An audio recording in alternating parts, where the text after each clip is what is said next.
why you see the advocates of blended food are either obese or underweight.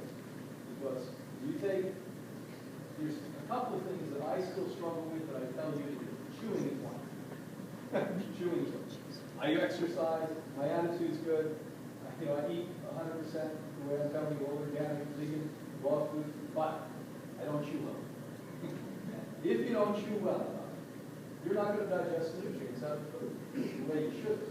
Some, but not like you should. If you have a hard time chewing solid food, you gag on it, right?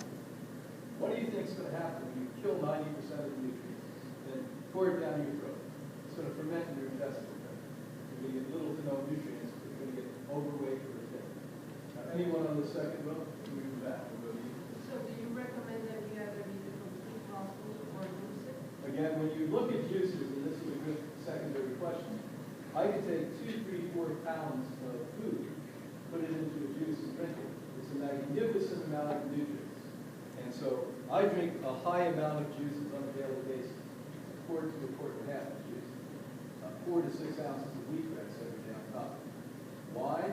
Because if you take sprouts as an example, sprouts, the kind we use in our juices, are 30 times more nutritious than the best organic vegetables.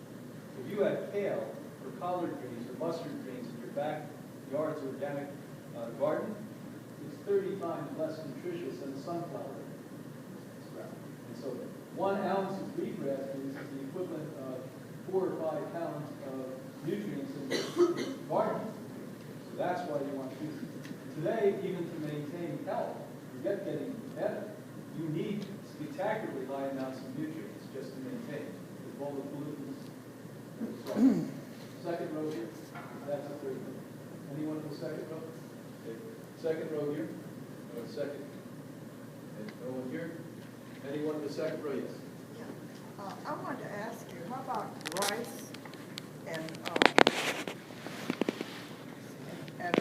Do you cook things like that, or? Well, bottom line is, if you wanted to, not that it's a great idea, but if you wanted to sprout oats, and I'll tell a great sex story on that one, or rice you can, but rice is really problematic. You have to soak it 6 hours a day like it's in a rice paddy in water. It takes 5, 6 days. It doesn't give a whole lot of nutrition. It gives a lot of sugar. And so when you cook it, it gives spectacularly high amounts of sugar. It's a staple, not a great grain. Better grains are millet, quinoa, teff, amaranth, buckwheat. These are the high alkaline, major nutritious grains. 3 of them 25% protein. Oats, out west, before we were born, back in the early part of the 20th century. It never rains, obviously, and when they had the bulls out there, they were sending out to pasture. They weren't productive anymore. They would rarely, but occasionally notice when it rained, they would have a monsoon like in August, September. The oats that were in the troughs would sprout. And guess what? The bulls would come back to life. And that's where the term came, sow your oats, from. So, you hear what I said? You'll be out there buying the sprouting oats tonight. In this, yes? In your wheatgrass juice, what kind of wheat do you use?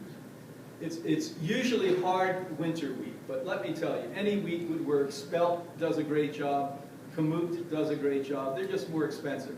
And what we're trying to get out of it, it doesn't warrant the expense to buy the more expensive grains. Because really you're going after the chlorophyll, the hormones, oxygen, phytochemicals, and enzymes, and there's little to no differences in any of those. And by the way, barley grass has far less nutrition, but gives you chlorophyll the same way. And if you were growing it at home, you may want to 1 week or 1 month do kamut, the next month do spelt, the next month do, it's just for the fun of it. So then, you said chlorophyll. What other items that do contain chlorophyll, such as chlorella or?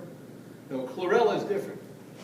The very first life form on this planet we showed you was blue-green algae. Its brother was green algae. So they created oxygen as we know it. Now, every day in my household, once my children stopped breastfeeding at 2, now they're all grown and giving me grandchildren, we started them on 5 types of algae. This morning when I got up in Orlando, I take 5 types of algae. One is a sea algae, and that's called a phytoplankton. 3 are blue-green algae, and 1 is chlorella. Amazingly good stuff. Foundational foods, protein is shocking. Yep. You know, protein is 52% in chlorella. You know, nothing comes close to that, except blue-green algae, 54%. Yes? I resonate with everything that you say, but I struggle with one concept. Right. You're against fruit. Can you speak more to I this? won't say I'm against fruit, but what we did is about 33 years ago, we got a call from the most important woman at Hippocrates. When I became the director, I wanted to know why people came. Was it Ann Wigmore? Was it Victoria Skolvinskis? Was it this grand reputation we had of helping people reverse disease? It was a woman called Edie Mae Hunsberg. Edie Mae Hunsberg wrote a book, How I Conquered Cancer Naturally, and it sold 1 million copies. When I became director, 65% of the people were coming from her book. And Edie and I became friends, not because of that. She was a down-to-earth, normal person. She wasn't counterculture, loving her husband, lived out in California, just a really nice human being. Everyone liked her. She calls me and says, my tumors are coming back, but not my cancer.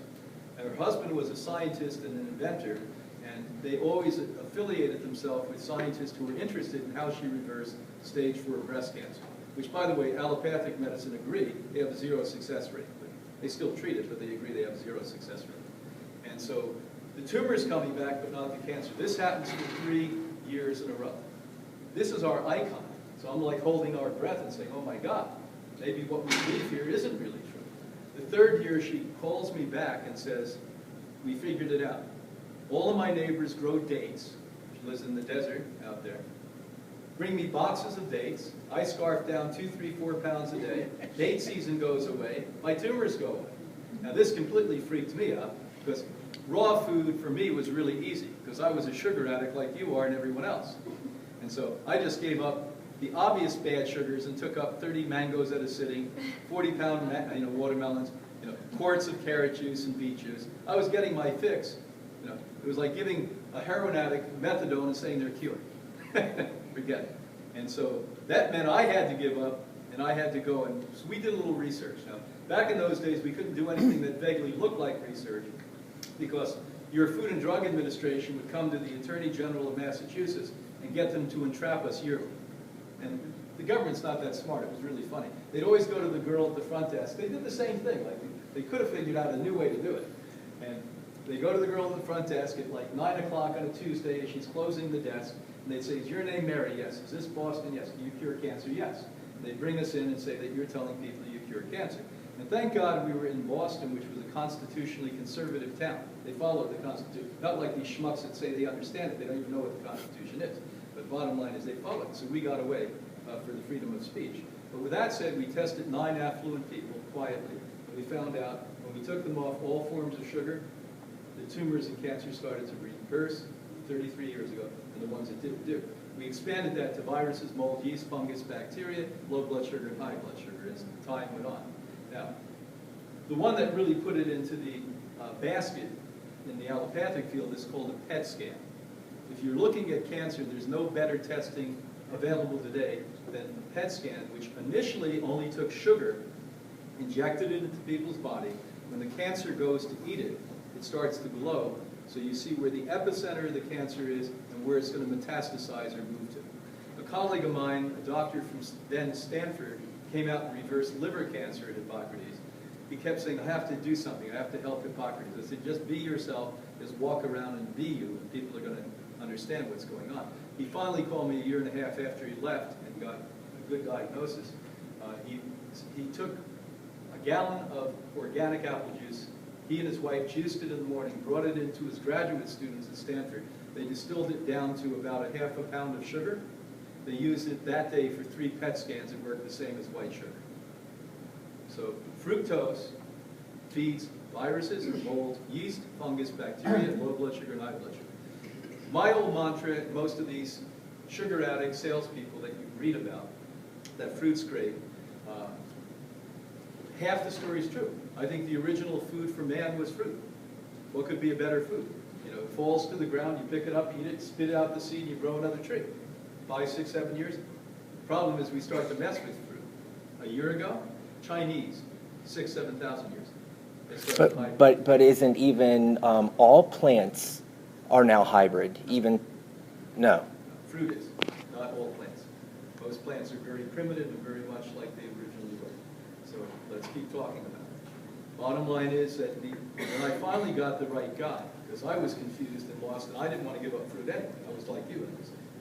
I love fruit. Why not? It's easy to be a raw fooder. And that, I sat with an agricultural scientist who his expertise was fruit cultivation. I said, could you give it to me in a package so I understand it and I can teach it to others?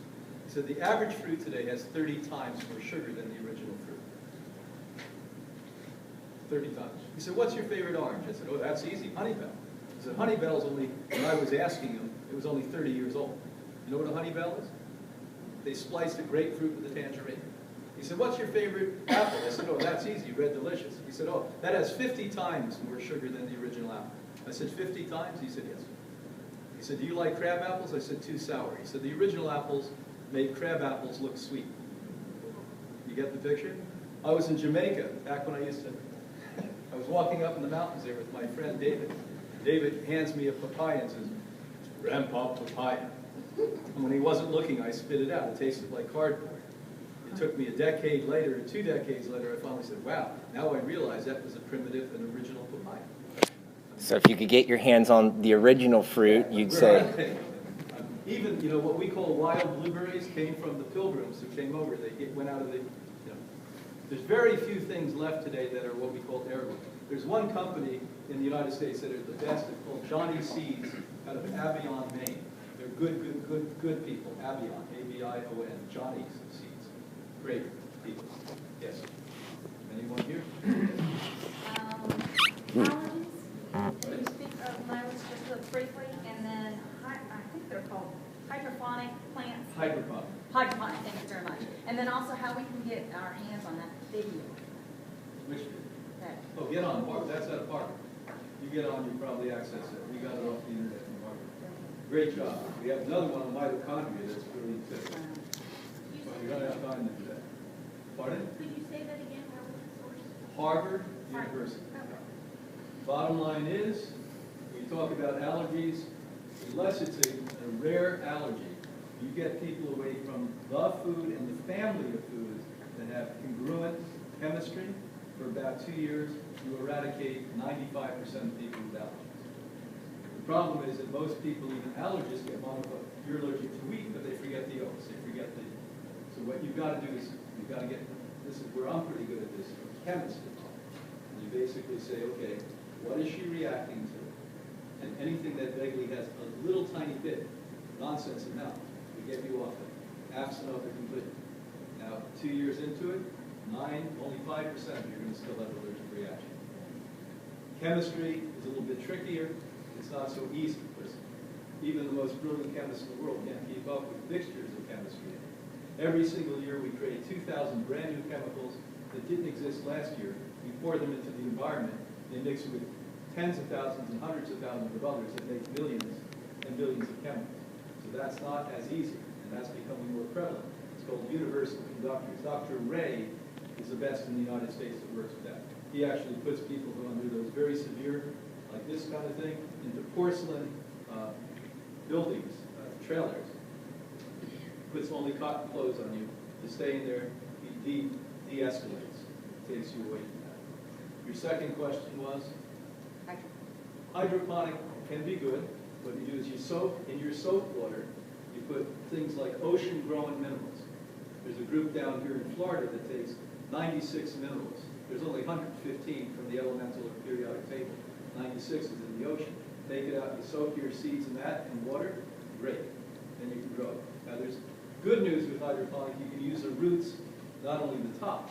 The bad news is you're not going to get what you get out of the soil, and the plant's not going to be as erect and as strong and as muscular. You follow? The grass is going to be like this, not like this.